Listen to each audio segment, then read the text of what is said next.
자, 오늘 강의는 저번 시간에 이어서 음절의 끝소리 규칙을 하겠습니다. 음절의 끝소리 규칙이라고 되어 있죠. 네. 음절의 끝소리가 무엇이냐면요. 그 밑에 나오죠. 읽어봅시다. 국어의 음절의 끝소리는 기역에서 시옷을 뺀 이음까지 7개 자음뿐이다라고 했는데, 여기서 여러분이 이제 고민을 하셔야 될 게 뭐냐면은 이 음절의 끝소리 규칙은 표기가 아니라 발음이라는 겁니다. 그렇죠. 표기로 7개를 쓰면 나머지 자음은 존재할 필요가 없겠죠. 이 밖에 자음이 오면 이 7자음 중 하나로 바뀐다 나오죠. 하나로 바뀐다에 하나에다 줄을 꺼버리면 이 말을 우리는 대표음이다 이렇게 표현합니다. 쉽게 말하면 이 7개 있죠. 여러분, 이 7개가 대표입니다. 이렇게 보면 됩니다. 여기서 중요한 것은 시옷은 들어가지 않는다. 그런 거 알아두시고, 그러면 그 밑으로 내려가면 이렇게 나오죠. 그 소리가 바뀌는 형태, 바뀌는 자음 나오죠. 이 표현을 우리는 대표음화라고 합니다. 다시 합니다. 대표음화라고 하는데요.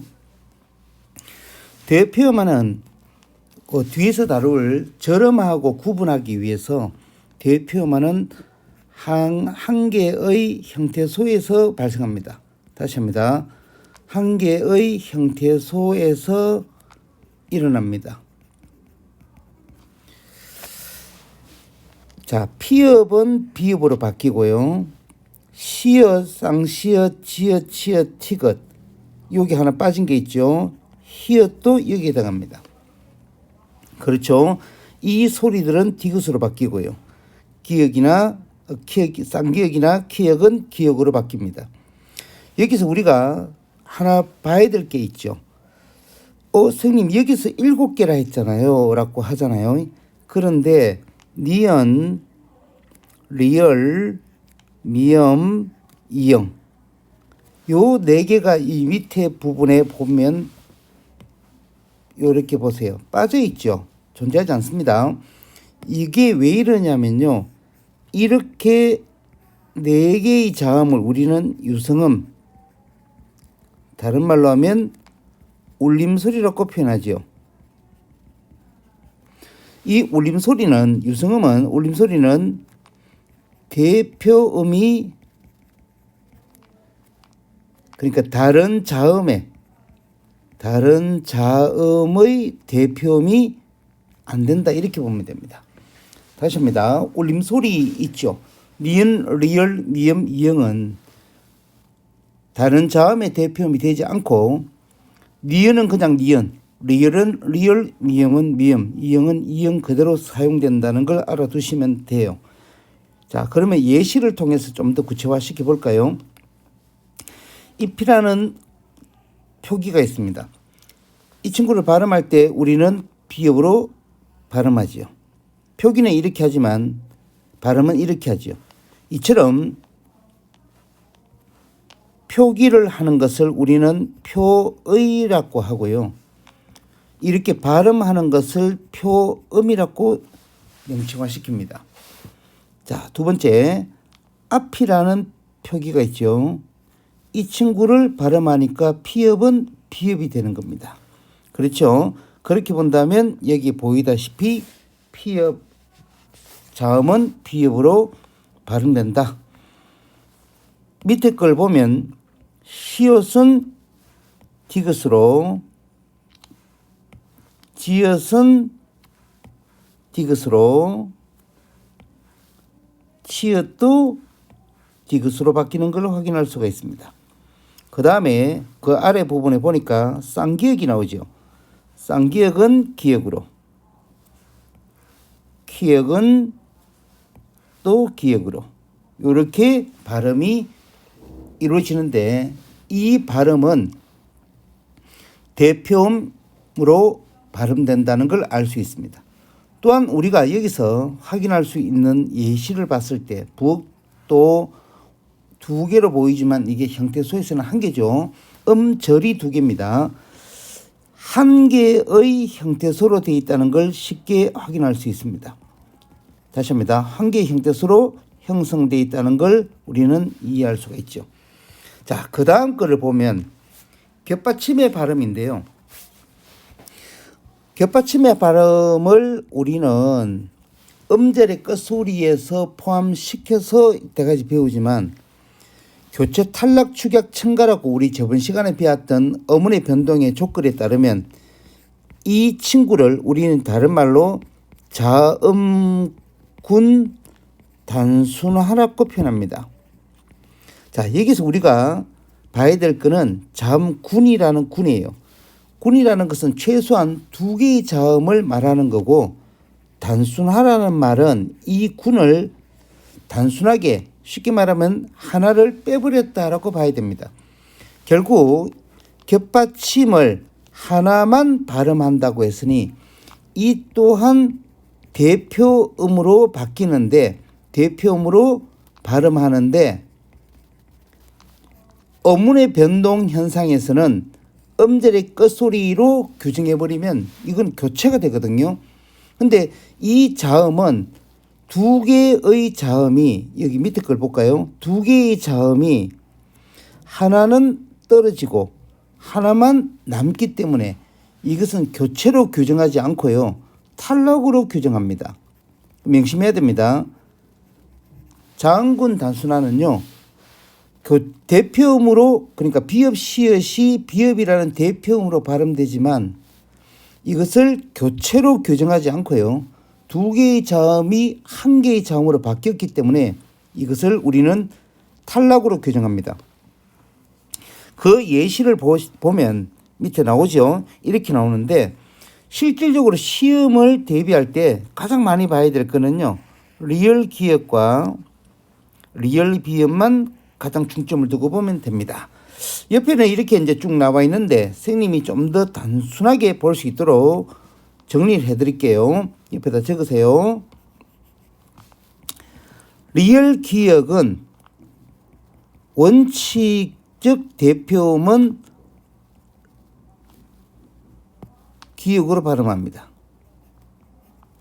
기역으로 발음하는데요, 단 뒤에 오는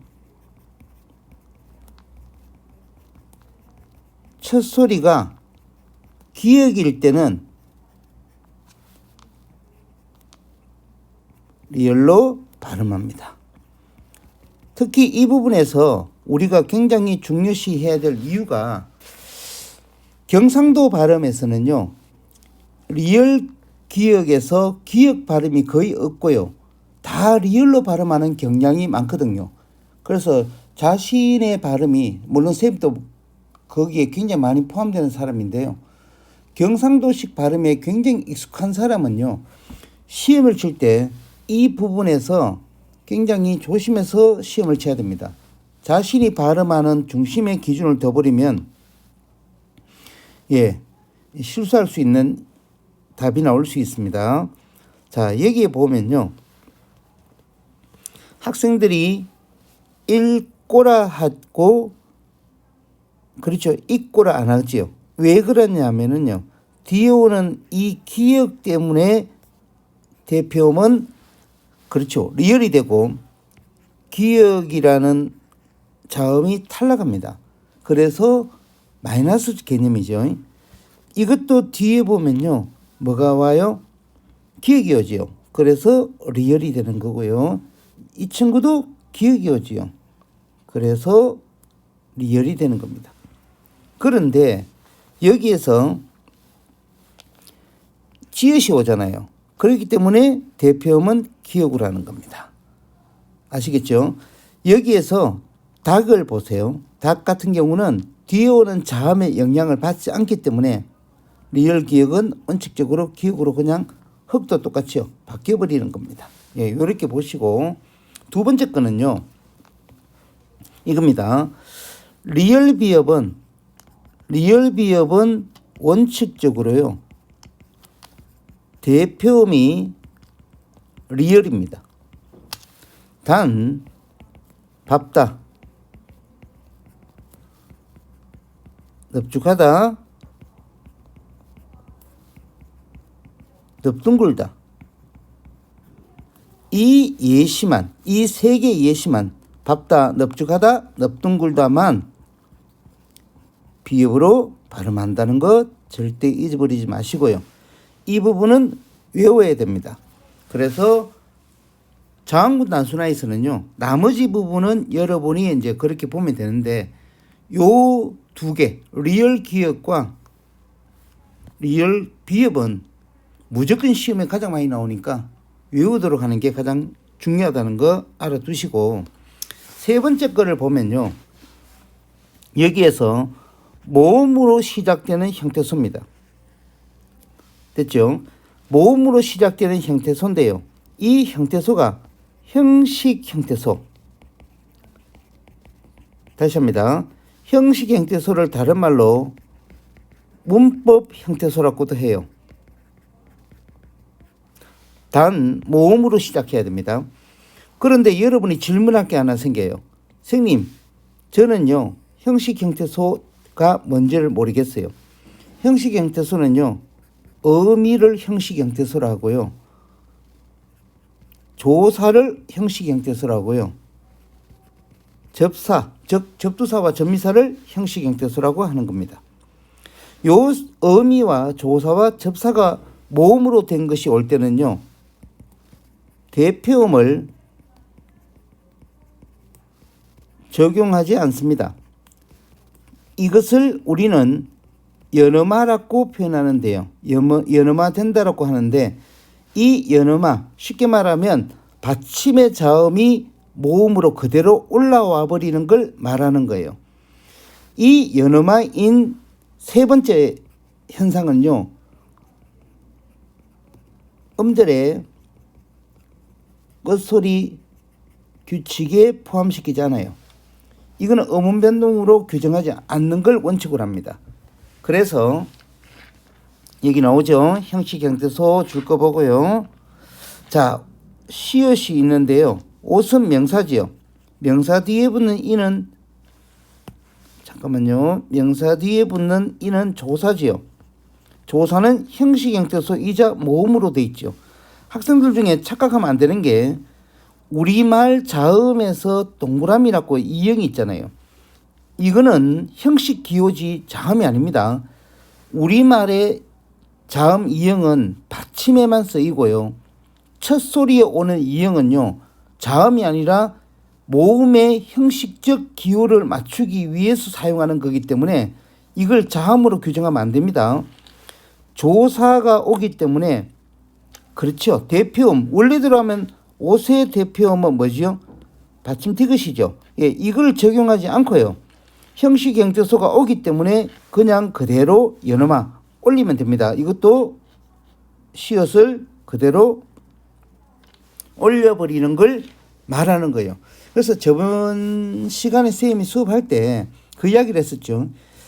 그 음절의 끝소리 현상을 그냥 일반적으로 음절의 끝소리라고 규정해서 그냥 배우는 거를 하는 것보다 이렇게 대표음화, 그 다음에 연음화 뒤에 넘기면 이제 절음화가 나오겠죠.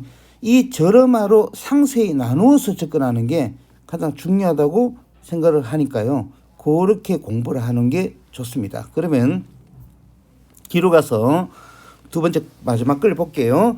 자, 여기에서 우리가 이제 봐야 되는 게 뭐냐면요, 이 부분이에요.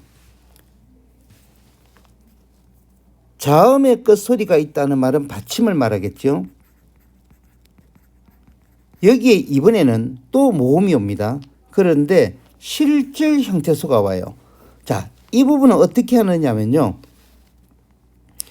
우리가 실질 형태소가 무엇인지부터 먼저 보고 가야 돼요.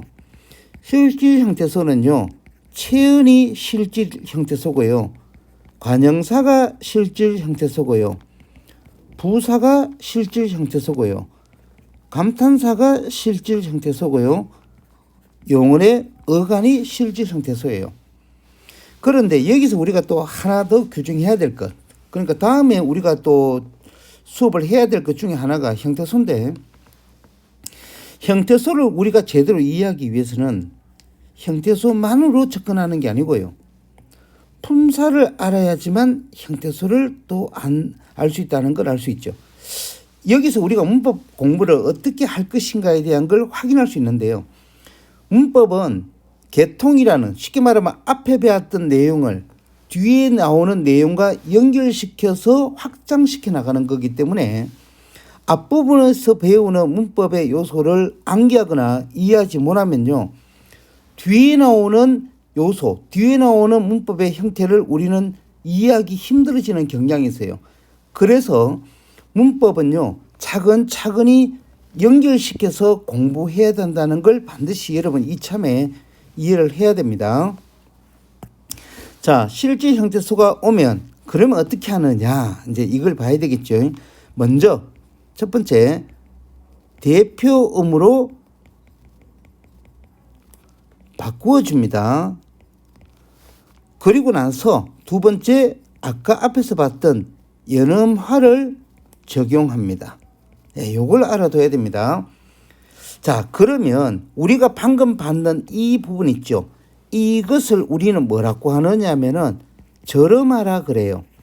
그러면 절음화 현상인데, 음절의 끝소리에서 절음화는 대표음을 바꿔주잖아요. 그럼 학생들이 앞부분에서 봤던 이 대표음하고 헷갈릴 수가 있어요. 그래서 선생님이 이렇게 했습니다. 대표음화는요, 한 개의 형태소에서 일어나지만, 자, 뒤로 가봅시다. 절음화 현상은요, 여기에 보듯이 두 개의 형태소에서 일어나요. 아시겠죠? 두 개의 형태소에서 일어나는 이런 현상을 음절의 끝소리 중에서는 절음화라 하고요, 한 개의 형태소에서 일어나는 이런 음절의 끝소리를 우리는 대표음화라 합니다. 이 부분을 꼭 잊어버리지 않도록 하고요. 그 다음에 변하는 걸 보면요, 시읒이잖아요. 안은 뭐죠? 뒤에 조사가 올 수 있죠. 내가 방 안에 들어간다 할 때 안 뒤에 애가 오지요. 그렇기 때문에 조사가 오는 품사를 우리는 명사라고 하거든요. 그러면 이 명사는 위에 봐서 알겠지만 체언에 해당하지요. 그러면 실질 형태소가 되지요. 그래서 먼저 대표음을 먼저 한 다음에요. 그 다음 뭐 했죠? 연음화를 취하고 있죠. 아래도 명사거든요. 그러면 이 친구도 체열이기 때문에요, 이 시옷의 대표음 디귿으로 바꿔주고요. 그 다음에 연음화를 취하게 되는 겁니다. 고등학교 시험을 치다 보면요, 음절의 끝소리 현상이라고 단순하게 묻는 문제도 나오지만 8항, 9항, 14항, 15항 등으로 나누어서 시험 문제를 내는 경우도 있거든요. 이 경우에는요, 연음화, 대표음화, 절음화를, 그리고 아까 봤던 장군 단순하지요, 이것을 정확하게 구분해서 시험을 치라는 걸 요구하는 문제도 나올 수 있기 때문에 여러분은 선생님하고 오늘 수업에서 했던 음절의 끝소리 현상을 4개, 첫 번째 대표음화 볼까요? 두 번째 장군 단순하죠. 이거는 음절 끝소리에 포함시키지 않는다고 선생님이 했습니다. 세 번째 연음화, 네 번째는 절음화로, 그렇죠, 접근하면 됩니다. 오늘 수업은 여기서 끝내고 우리 다음 수업에서 다시 만나도록 합시다. 열공하십시오.